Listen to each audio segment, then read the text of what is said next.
अकबर प्यो वैसिया मेरा सोना अकबर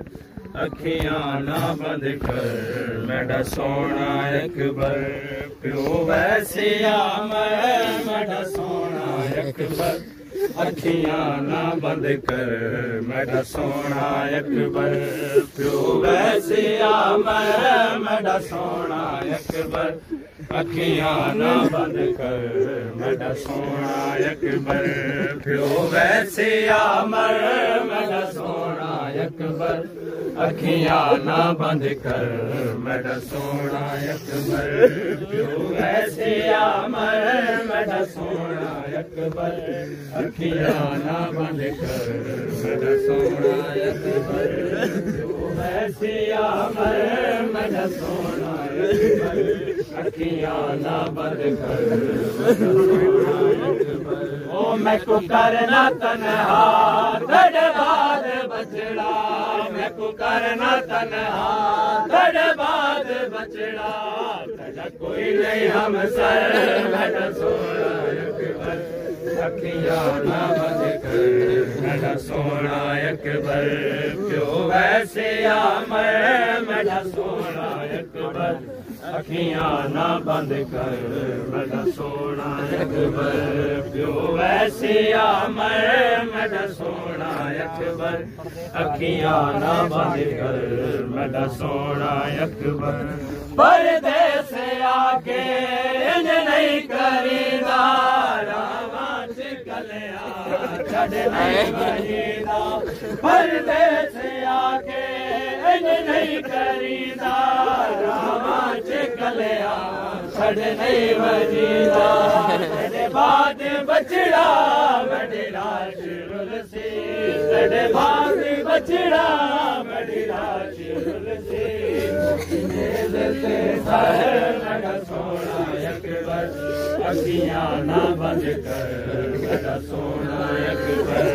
प्यो वैसिया मेरा सोना अकबर अखियां ना बंद कर मेरा सोना अकबर प्यो वैसिया मेरा सोना अकबर अखियां ना बंद कर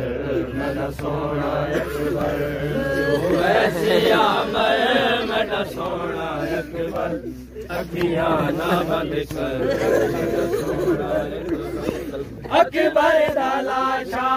जदों खेमे आया लैला दे पासों दियो वैणे आया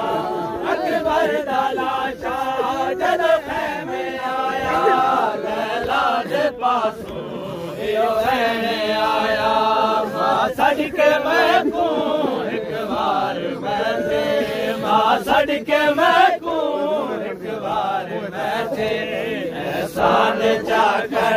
मेरा सोना अकबर अखियां ना बंद कर मेरा सोना अकबर वैसिया मेरा सोना अकबर अखियां ना बंद कर मेरा सोना अकबर